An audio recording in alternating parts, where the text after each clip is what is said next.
This is the Hear K Tell podcast. And who am I? I'm your host, Christina Alexander. On this episode, my special guest, Kyle Adams, he'll talk about being a Black male on the women's side of college basketball. He'll also dive into the how to's, the challenges, and some of the things that have allowed him to be successful, not just on the court, but off the court as well as now an educator. So stay tuned. Join us. Welcome to the Hear K Tell podcast. I am your host, Christina Alexander. We've got an amazing guest today, and I want to make sure that I do him justice. Before we get into that, today's episode, it's really going to focus on what it means to transition from sports to career and inspire through service, whether that's podcasting, public speaking, writing, becoming an author. It's really going to focus also in on the social sacrifices of a coach. They include many. Trust me, we'll dive into it. And then the takeaways that you can implement today in your life on how to transition successfully into your. So without further ado, my guest has over 20 years of experience in higher education and athletics. He holds a bachelor's degree in arts, specifically psychology, secondary education, social sciences from Cheney University, a master's of education in educational athletic coaching and leadership from Rio Grande, and is currently a doctoral candidate in higher education leadership at Delaware State University. He is a son, a brother, a father, and a dear friend of mine.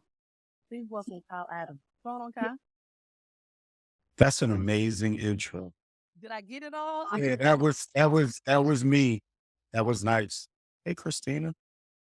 What's going It's on? really good to connect with you. Love what you've been doing with the podcast, and um, all the conversations that we have. If those were recorded, I'm sure people would love them. But I'm really excited to talk with you today and connect with your audience. Thank you. No, you're welcome. I'm humbled to have you. It is a pleasure. And again, our relationship goes back like 15 plus, 20 plus years. And when I say that, I mean that with so much sincerity and just kindness, because we've been able to foster that relationship. And it means so much to have you on this podcast. So, okay. Thank Cool. When we talk about it, because this is a podcast from sport to career, the Hear K Tell podcast focuses on it and the many transitions throughout your career. And I mean, to be quite honest, to me, it's a two-part. So what I really want to focus on is what I want our listeners to receive in what is bigger than the basket. Like, how did that start and how has it evolved over the past 6 Right. So it's a lot there. It's bigger than the ball. Um, really looking at not just my coaching journey, but my playing journey and, how I kind of came to playing basketball, uh, and what basketball did for me as a young person and how it helped shape me in my growth and development in other areas of my life. Well, and the impact that positive coaching had on me, and recognizing how powerful or and transformational the player coach experience is. Coaches change people's lives. And for everything that my coaches in high school did for me, I wanted to be able to pay that back twofold. And, when I entered Cheney as a freshman, uh, my goal was to become a history teacher. I wanted to teach high school history and coach high school basketball. And I wanted to move to Charlotte. At that time, Charlotte was like that next up and coming city behind Atlanta. I remember being in the library at Cheney, doing research on it. But I wanted to teach high school basketball and, and teach history. I've always been a lover of history. But I got an opportunity as an undergrad as I was finishing up to kind of be like a student coach and transition into a graduate assistant. And to see the impact that coaching can have on young college people and their growth and development, uh, it excited me. And I wanted to be able to do those same things, but recognizing that there needed to be some tangible outcomes that come from coaching, right? And regardless, win or lose, score 20, not play. What are you equipping those young people with? What does that time with them instill in them, regardless of the best player or the not so talented one? What are those competencies that we develop in them that they take with them as they move forward through life? You've coached, we teach kids form shooting and we teach them how to properly make chest passes, how to sit in a defensive stance and blitz a ball screen and all those things. But how are we teaching them how uh, to be professional in the workplace and how to develop a positive self-image and, those tangible things that experience can help develop in young people that they take with them, not just for the 4 years you play with them, but for the next 40. Um, and I wanted to do more to help coaches develop that competency. Because I think so many coaches, again, and I think what's unique about the conversation that we're having is you've coached, you've been on that sideline, you've been in practice, you've been on the road recruiting. We've been let go. We know all the different challenges that coaches face. But regardless, win or lose, what are these kids left with? What are we developing, pouring into them? So I wanted to do more to help coaches develop that competency and dexterity, um, and insight into creating those transformative experiences for young people. And I think it's so important to talk about the impact that coaches have had in our lives. Like we didn't get where we are today without someone pouring, planting, and really seeing something in us that was special, magical, whatever adjective you use, that somebody had to take this time to effort and really see it through. And maybe those coaches aren't alive today, but we continue that on. And I want to talk about that a little bit later on about legacy. Mm, I want to dive into that. But I really want to focus on what key components about your foundation, like your family, mm. inspires you to serve and impact your community. Because I that bio, I just that was just an appetite. So I want you to tell us a little bit. It's really interesting that you asked that.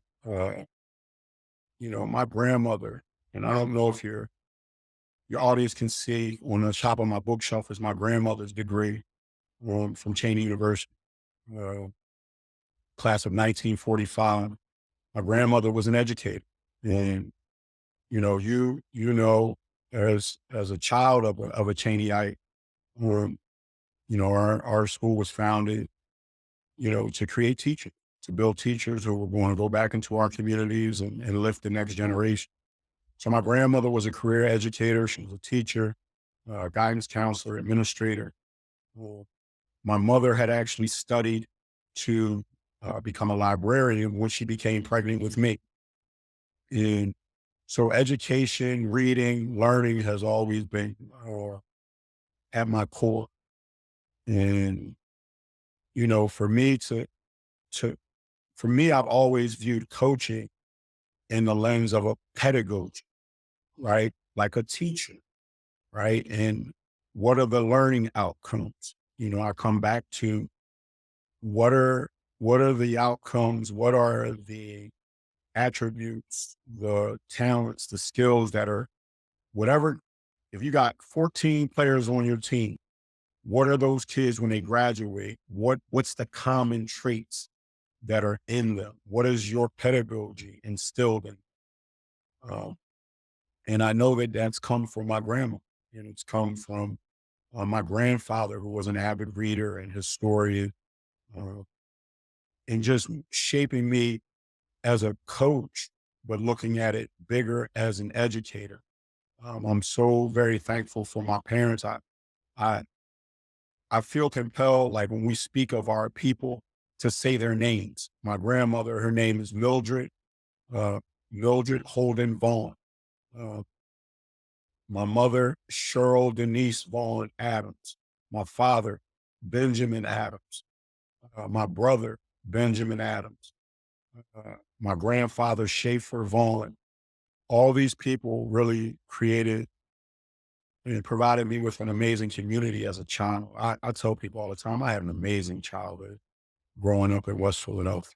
Um, playing on the street, playing basketball on a creek, you know, Day long. you know, um, but my community helped really shape me as a child. Um, and then transitioning to Cheney, uh, my residence hall director, one of my fraternity brothers, and probably the greatest influence on my life, other than my family, has been Donzel Tote. Uh, your mother knows Mr. Tote, but he was our residence hall director, and he taught us 3 words to live by in the residence hall: uh, respect, discretion, and communication. And if you think about that in the context of living in a college residence hall, respect, how you deal with other people in the hall, communicate. You got to communicate with your roommate. Hey, I'm going to have company tonight. I don't know. You might want to go to the library, right? But then discretion. Everybody doesn't need to know your business. Learning how to handle your business in a discreet manner. All those lessons were things that prepared us, uh, not just for manhood, but how to move and transition into the workplace and into the world. Uh, so I'm very thankful for my community. And then I'd have to share about my son Mason. Mason has, he's one of my greatest coaches. You I continue to learn through him and about him, about who I am through this journey of fatherhood. So I'm very thankful for the community that continues to love me in spite of me. Um, So very true. yeah, Restate. yeah, And I agree with you. I want to make sure, because on this podcast, I often ask people, please do give shout outs to people who yeah, are. I would be doing no justice if I did not mention that my mother, Kathleen Alexander, also at Cheney University. And I mean, she's an educator. She was a teacher. She was a guidance counselor. So when you talk about the seeds that were planted early on in your development, she too was seed. She yeah, had the seed. And then to come back now, years later, she's homecoming queen. She talks always about Cheney. I've been to campus. I've experienced it with her. It's, there's no experience that you can really, that matches.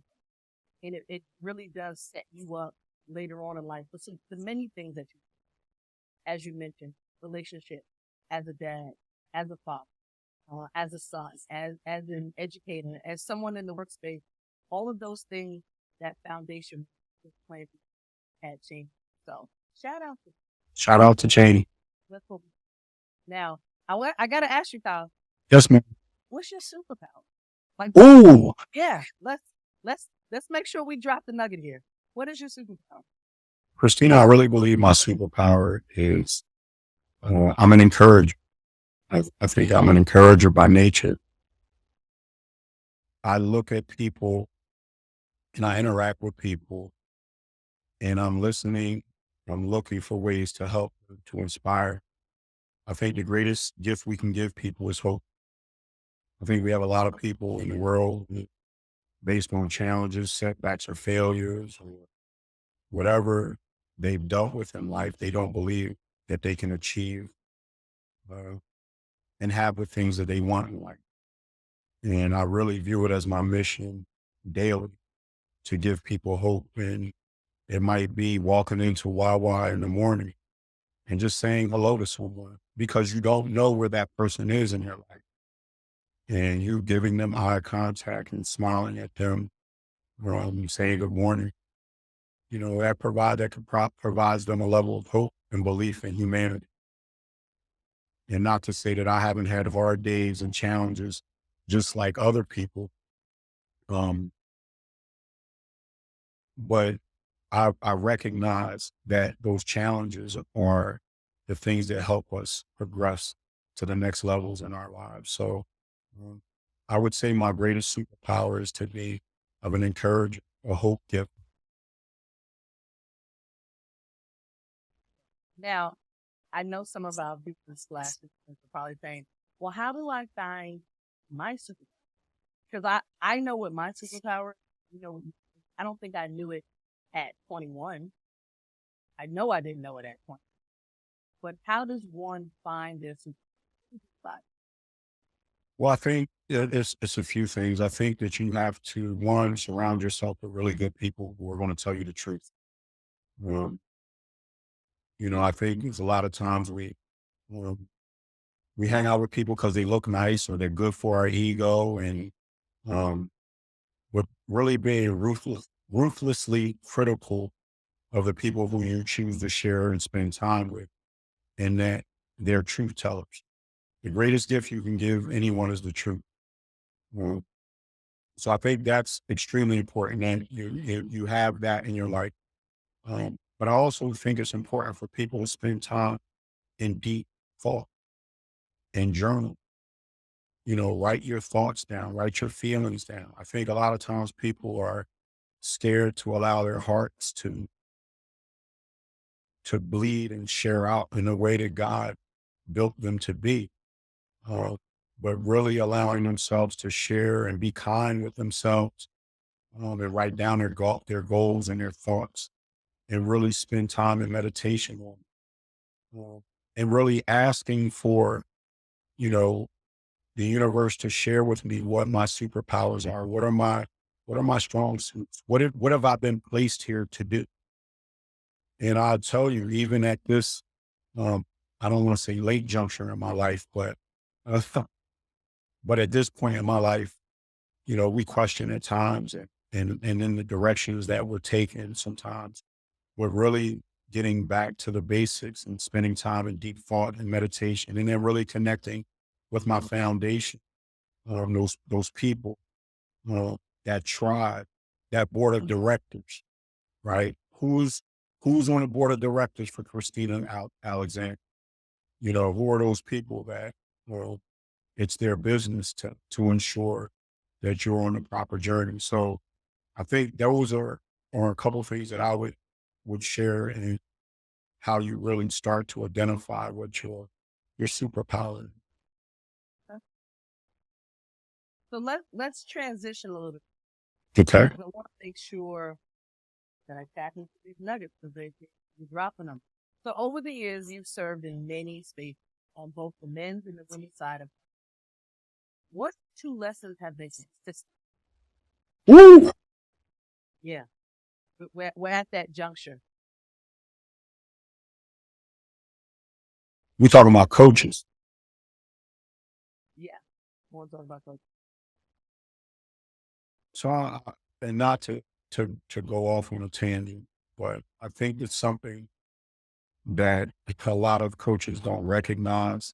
And I wrote about this a chapter in the book, but coaches are hired to be fired. And I remember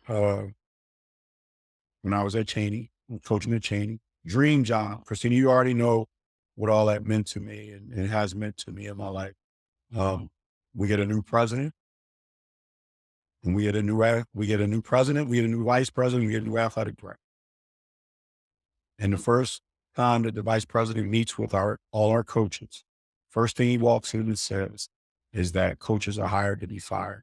And at the time, I thought that was like really cruel. Like, you know, this man doesn't know any of the challenges that we faced and what we deal with on a daily basis. But as I reflect back, it's one of the greatest pieces of advice anyone has ever given. Because if you do this long enough, I was just on the phone with Fred Batchelor at University of Maryland Eastern Shore, and we were talking about, Great guy. yeah, unbelievable mentor to me. Love for one of my closest friends. You ain't really coached till you've been fired. You know what I mean? Where you've had to deal with the challenges uh, of not maybe doing a job to the extent that you did it before and all those different things. As I look at the coaching landscape in women's basketball now, I'm looking at coaches 10 years ago winning their conferences, having great success. And then you have all these shifts in the college athletics ecosystem, and things are different, transfer portal, NIL, all these different things. And now these coaches who were having great success 10, 15 years ago, they're in trouble. And it doesn't make them bad coaches all of a sudden, right? But if you do this long enough, very few coaches lead on their own merit. And I think that That's that's, the nugget drop, and that's the truth. yeah, I think that's something uh, that coaches need to think about. I think it's something that people in whatever profession, any employee, anyone who works for someone else needs to consider uh, that at any time, the rules of engagement can change. And that's not an indictment on you. You know, that's an opportunity to learn and grow and figure out and do an assessment and think about what could I have done different? Uh, did I see this coming? Uh, and I don't think enough of us really do that deep and meaningful work in forecasting what's next. Uh, and that's been some of what I've wanted to do and provide for coaches and different people who is bigger than the ball is really to start to look at your career in that lens, uh, and really starting to forecast what's happening around you, watching politics of the profession, watching the changes in the profession. Christina, coaching is so different than it was when we first got into it. But how do you today make yourself valuable? How are you able to prepare for what's coming? What are the coming trends? And I think we sometimes as coaches get so caught up in trying to win, they're not looking at what's coming and they're not prepared for what's coming. I get the D1 ticker every day. Every day it's an AD is moving. So if your AD leaves, the AD to hire you leaves, you get a new AD, 9 times out of 10, they want their own people. Mm. And it's the same thing with college presidents. And there's so much transition. So, that's why I commend you for all that you've done in forecasting where everything was going, but also utilizing your own personal agency and saying, no, I'm not going to allow this to define me. I'm going to take all this and this expertise and experience I have and create my own. And I think more coaches need to look at what it is we do in that lens and not just, "Well, all right, I'm done coaching. What am I going to do now?" Well, Mm-mm. yeah, We're gonna continue with this, but I think you touched upon two important that you must forecast stuff. Because if you don't, someone else too late and you get there. And then two, in that coaching realm, that industry, our brothers and sisters, we're coming. We're here. We're folks on the other side who have successfully transitioned. And I think we have more than just a story. And I want to continue to share that. Now, it kind of, kind of taps into, so you were instrumental in organizing and curating First Cannot Be Erased, the 40th anniversary celebration of the 1980 Cheney Lady Ball. What did that mean to you and why? After having just explained to us the importance of forecasting and things you've done and kind of seeing the future before it actually happens. it it meant a lot. You know, Christina, when I was coaching at Cheney, and my time at Cheney and how it falls and connects with um the women who played for Coach Stringer um is really interesting. I got to Cheney in 1992 as a freshman. 10 years after they play in first NCAA Division I women's national championship game. And that basketball program in 1992 was vastly different than the one that took the floor in 82. Um, Women's basketball during my whole tenure at Cheney was struggled mightily. And, for me, it was always a goal to get back to Cheney and coach. I always envisioned going back and being the men's basketball coach at Cheney. I had wrote, built up a portfolio and how I was going to get it done and all these different things. And you dream and you meditate on this. And little did I know um, that an opportunity would present itself for me to come back and coach the women. And upon doing that, I really wanted to connect our students with their heritage.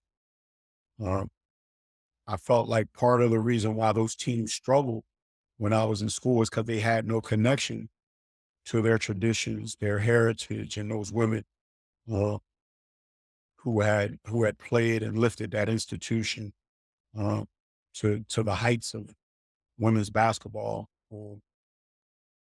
You know, it so for me to have so as a coach, I always wanted to bring them back, and I had an idea. I wanted to create a weekend called Bridging the Gap.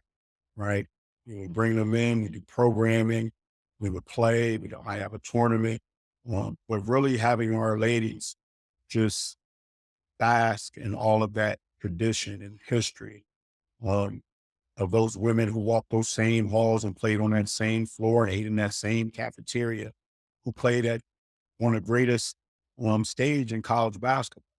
Because I believe that them seeing that they would believe that they could achieve that. And it didn't get it. We weren't able to have that happen while I was coaching there.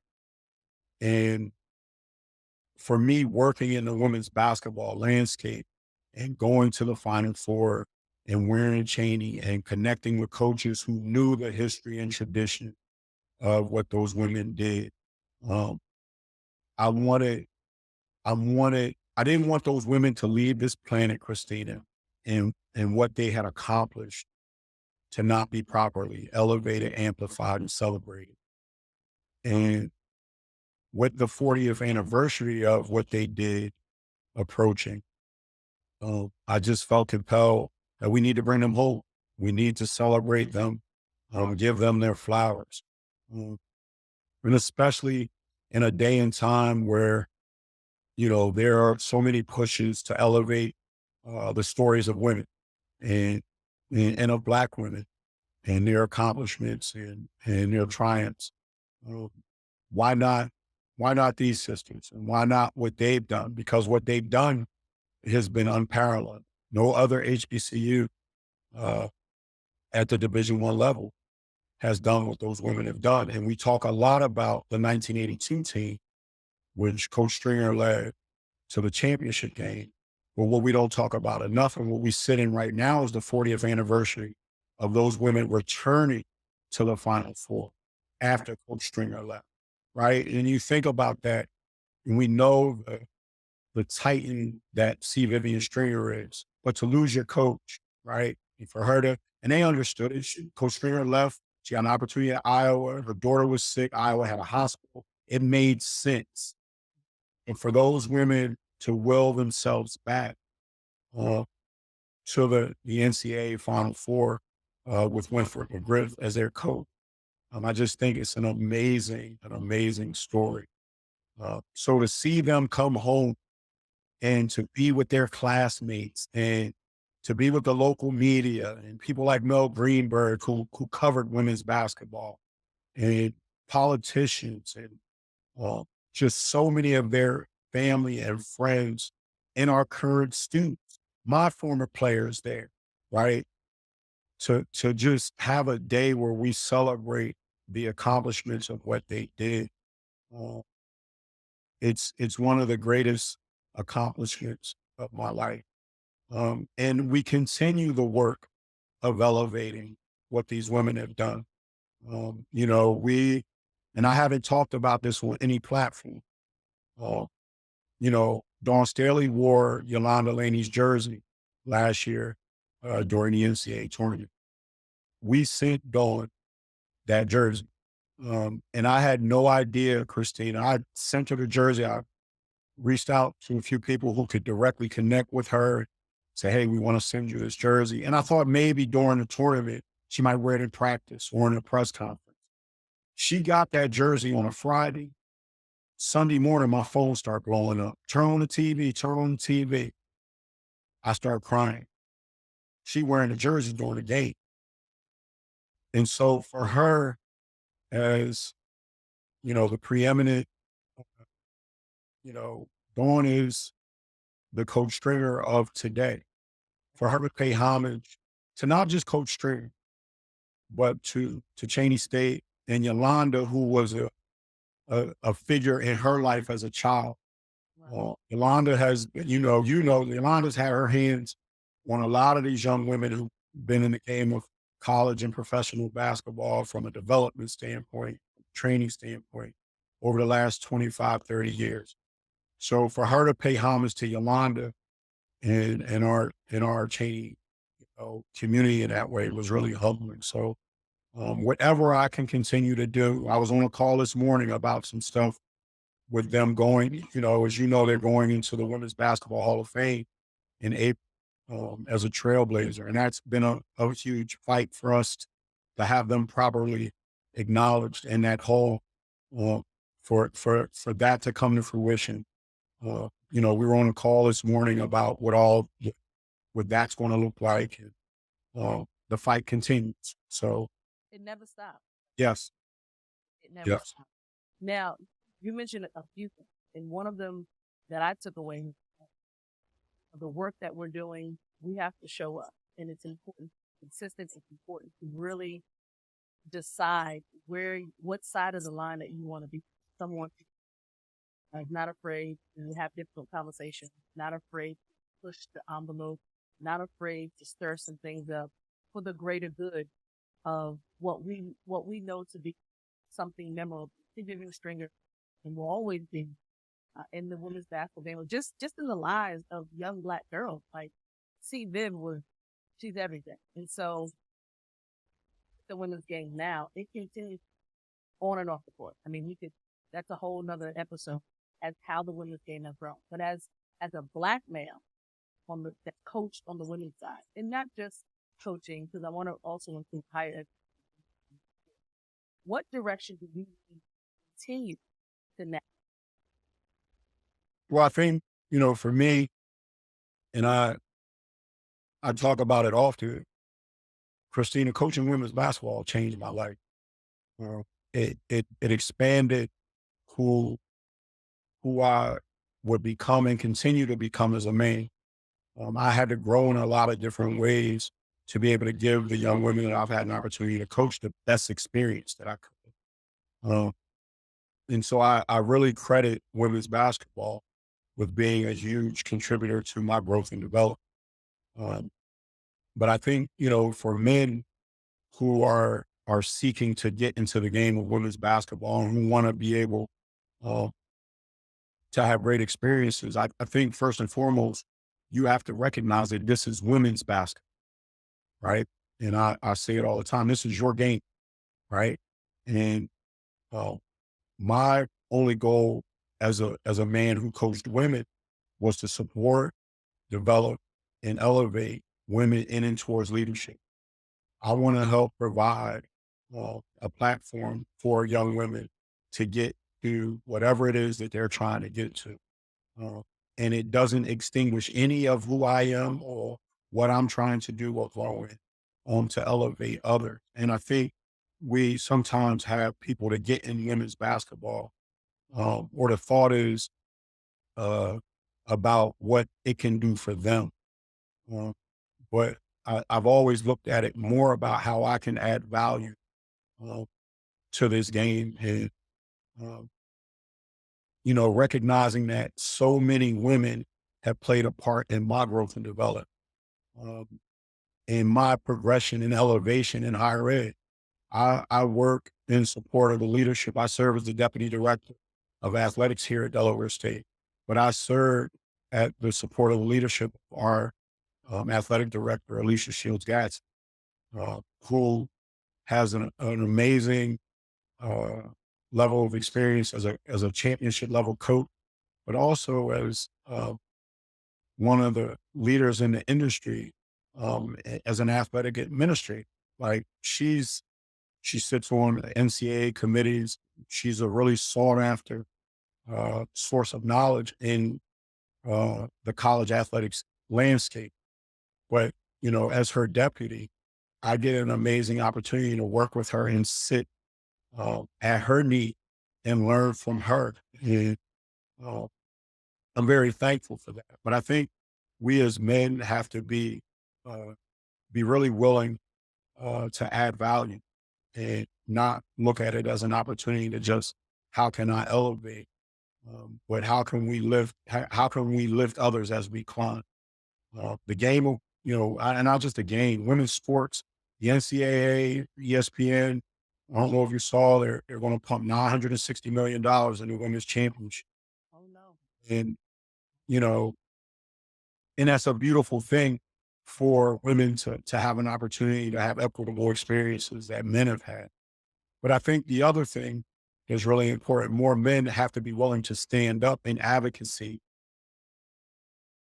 for women in the face of other men, right? Like really be willing to stand up and be courageous and have uh, these conversations with men about how we can better support women and in towards leadership.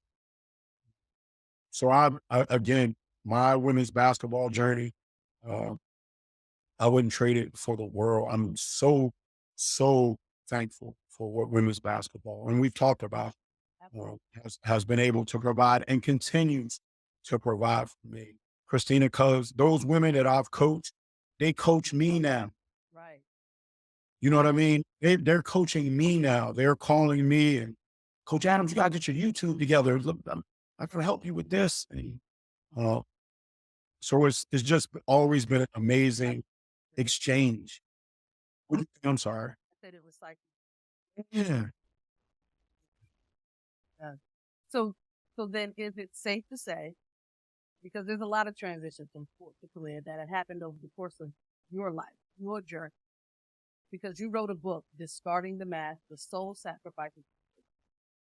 I am assuming that in this book, you dive deeper into what you just explained to us in terms of how the women's game, what it is, but who does this book serve and why? Well, Behind that. Let me say it again. Discarding the mask, the soul sacrifices. I appreciate you asking that question. Or it's for people who are, and I wouldn't say that it's just for coaches. I would say it's more about our journeys and really doing deep dives and autopsies on our journeys and one of the things that we've been successful in, right? And our triumphs, but also our failures, the things that we learned through our failure and how we utilize those failures to bounce, to that next opportunity. We talk about not just viewing life as failure, but opportunity, right? And having the resilience that we need to be able to compose ourselves when something doesn't go the way that we want and get ourselves ready for the next play. We talk about next play, right? If you're caught up in what just happened, you're not ready. You missed the shot down the other end and you still caught up on that. You're not ready to defend down the other end. And coach sees that, you got to come out and you got to have a short memory. You got to be prepared for the next play. And I think, the greatest part of, you know, just with the book is recognizing through all of those ups and downs in life, we have to properly model what that looks like for those we lead. Because we can't tell them that this is what you're supposed to do. And this is how you're supposed to respond during this experience if they don't see us operating that.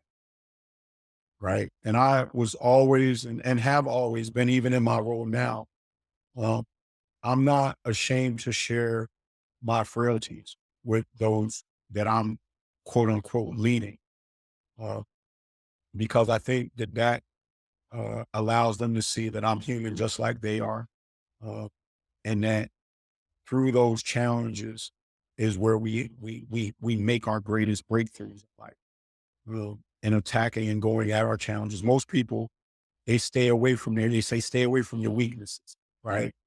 But really looking at your weaknesses and going at them head on and working at correcting them and trying to make them your strengths.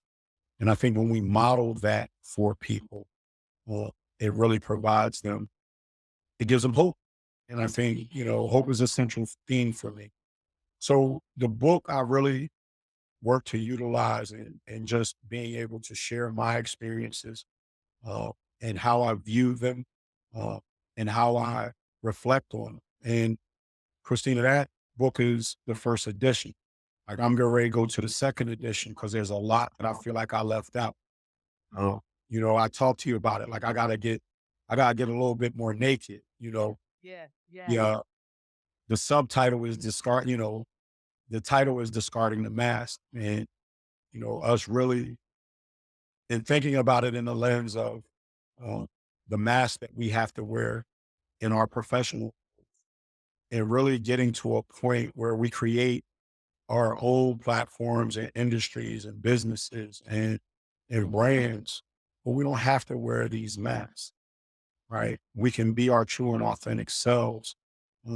Because I think when we're able to truly model that, then what you're able to create in those you lead is really supernatural then, because they can start to live a life that's fearless. Ooh, oh, that's another drop, though. Okay, so and this is and it's almost like we're in tune, and obviously we can see each other on camera. But literally, my next question has to be with the joy of Okay. life, and I want to know what will be the title of your memoir when your son Mason reads the forward at your celebration. You just mentioned in terms of being, if we're going to show up, that we need to model. What will be the title? Like what is you modeling right now, fam?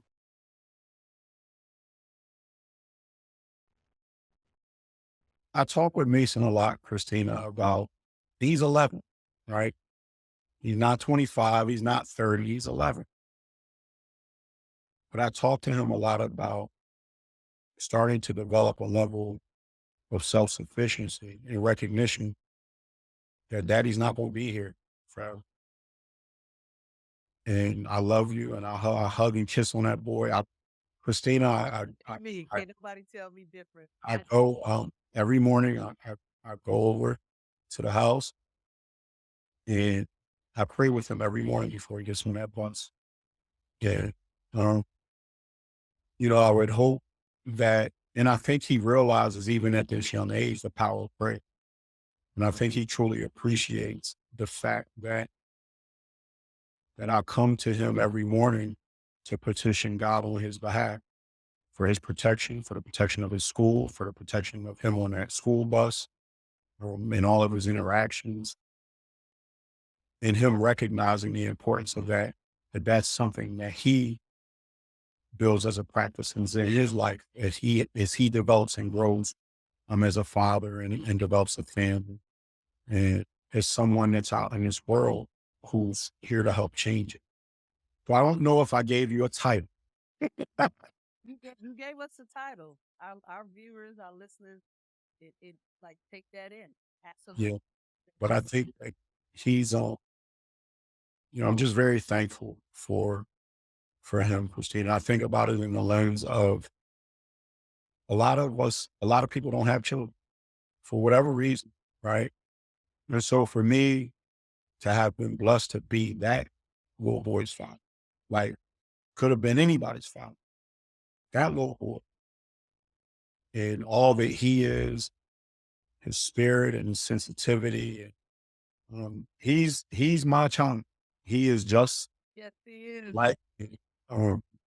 but I'm so humble and honored to be his father. When I went into the Hall of Fame at Cheney, and at the end, I shared us, for as special as this honor is, the greatest honor that's been bestowed to me is to be Mason's father. And he runs up crying. Oh, I can't believe you said that about. Um, but to see him, just to be his authentic self at such an age when kids are trying to fit in and follow. Well, I talked to him about being courageous and being fearless. So I appreciate you asking that question. Absolutely. Absolutely. Listen, it all matters. Yeah. So our viewers, our listeners, they're here with us on the Here KTL podcast. Two takeaways, Kyle, that you want our listeners to walk away when they listen to this episode.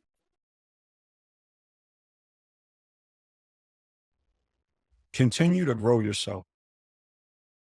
And what I mean by that, I can't make it till you make it. And what that means is all of our successes in life are connected, right? And you don't, in all of my interactions, Christina, I think we talked about it, but Christina, I'm looking for ways to help. Do I have a book on my bookshelf? And I'm asking them pointed questions. And sometimes people are like, yo, what's up with you, man? Like, why are you asking all these deep questions? Life is deep. And I don't believe that any interaction is by accident. And uh, if I can do anything to help you on your life's journey, I want to be open and available and in the right mind space to help do that. Well, if that's a book I've read, if it's a podcast I've listened to, if it's a YouTube interview, anything, a class that I've taken, anything that I can do to help elevate a person and amplify a person, and get them to their dreams and goals, I want to be open to doing that. And I think when people shift how we interact with one another, we think about networking events and you go, and how can this person help me? What can we're really shifting in and say, yo, how I'm gonna go in here and I'm gonna help 5 people. Right. And is a contact that I have. When you do that, I really believe that the universe magically shifts and works to bring you to your dreams and your desire. And so I really think that that's, you know, if we as in humanity can shift that thought process and how we interact, you'll see a lot more people living more fulfilled lives. And then, I think the other part is just love, love people and love them through uh, their weak point, extend grace. And I talked a lot with our teams when I was coaching about grace, and especially coaching women. We talk a lot about, that, you brought that freshman in, you brought her in to take my spot. And I don't like her. She ain't done nothing to me, but I don't like her. Right. Right. And, and recognizing that people hurt each other at times.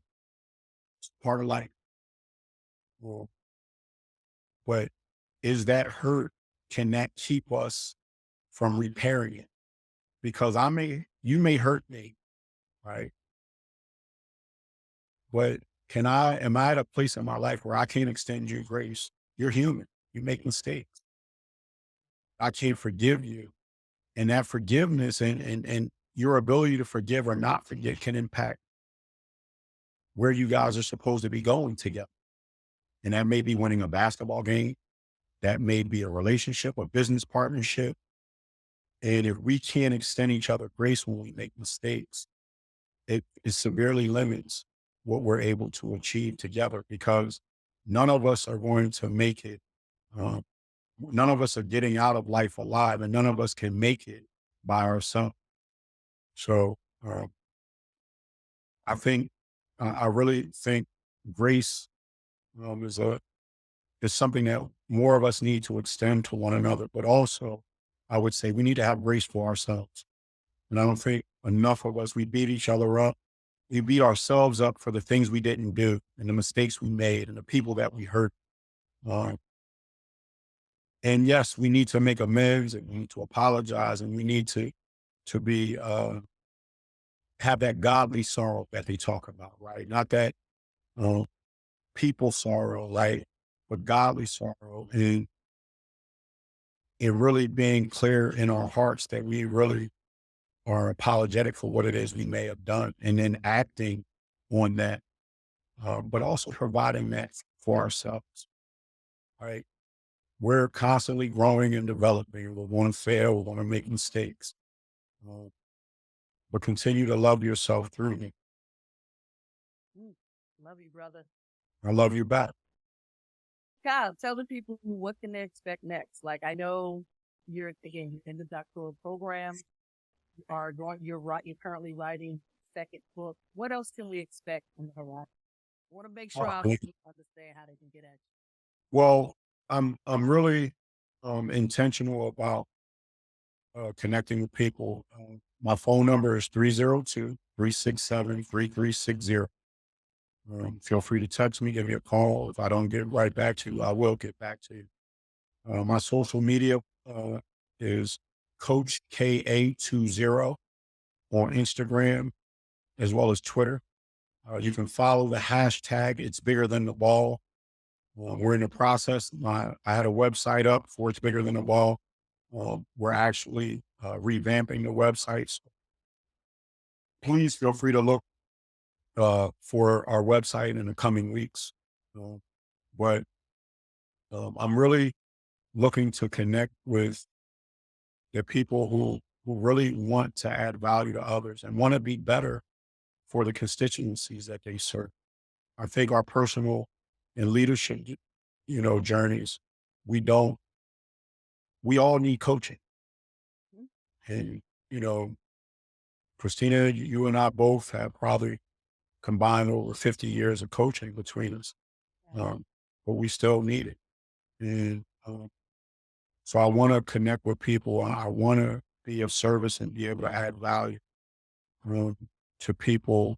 We're in March, right?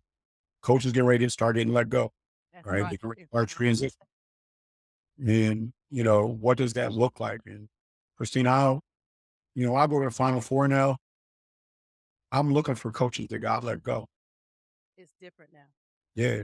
Cause I just want to be able to encourage and to let them know that, you know, just cause they don't recognize your value don't mean that you don't have It- it. And, you need to be able to continue to pour into yourself and to elevate yourself and believe in yourself.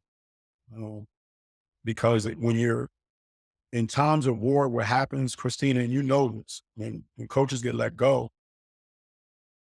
they isolate themselves. And in times of war, the first thing the enemy does is they take out your lines of communication, and you need to connect to your tribe. And it comes back to what we talked about earlier, really surrounding yourself with that board of directors and those people who are ready and willing to help you in the ways that you need to be helped in your most difficult time. Because everything's good when you just got that new contract and Good. Right. feel Things good when right. everything's good.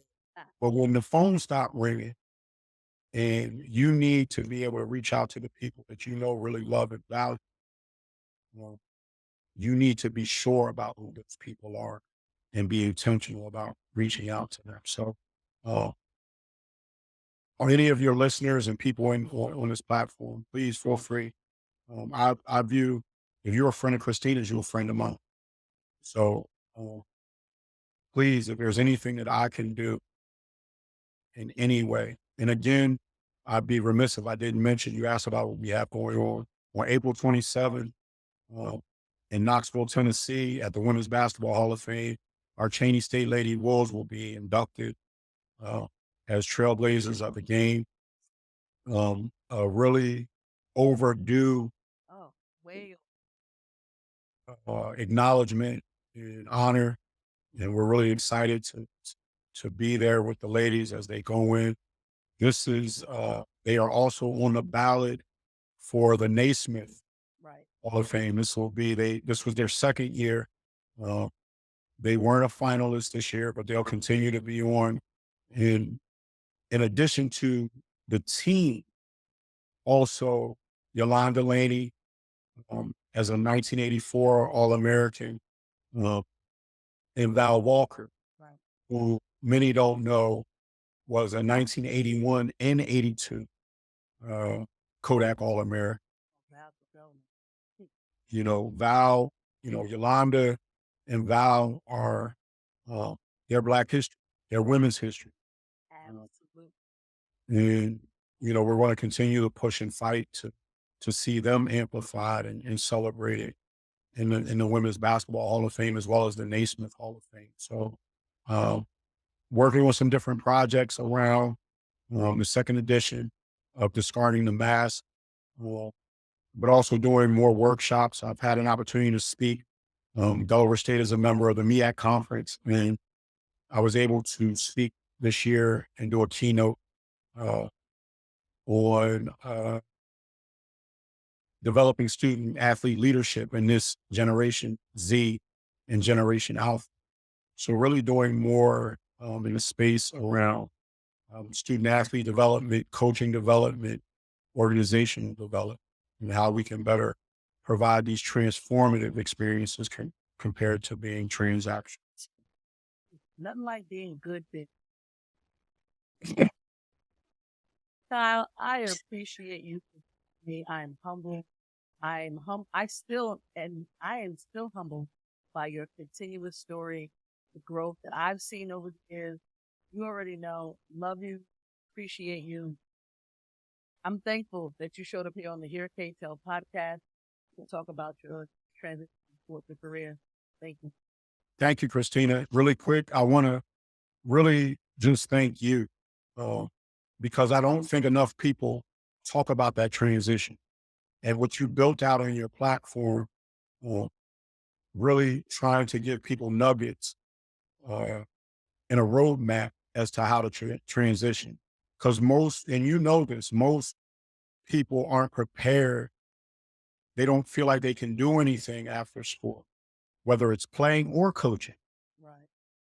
And you really created a medium to provide next steps and give people hope on how they can make that transition and jump from sport to a career, but also not just as an employee, but also in how to build their own things. So I salute you and commend you for the work that you've done. I love you. I think finally of the first day we met. You remember the first day we met? Tell us. Because I feel like I got a lot of memories of us. The first day we met. Go ahead. We were at a recruiting event. Yeah. And we started talking about, you're like, my mind went to change. Right. Right. And like, you were kind of like, because I was new to women's basketball at that time. And you weren't, who was this guy? Who is this guy? But I remember the conversation that we had, how we both were really excited about our next conversation. Like we wanted to connect. And, I just think about you. I remember when you came to Cheney from, we were there homecoming. I still have video footage on my BlackBerry with that. And your mother is like a rock star on that. But I'm just so thankful, Christina and I, every interaction that we have, every conversation that we have, we got to start recording all of our conversations. We really do. Because there's so much that we exchange with one another. I thank you for this opportunity to just have a conversation with you, because it means the world to me to talk to you. So, Pleasure all mine. This is the Hear K Tell podcast. Yeah. We appreciate you joining us on the Hear K Tell podcast. Do me a favor, subscribe if you're not already a part of the family, like, and definitely share. We'll see you next episode.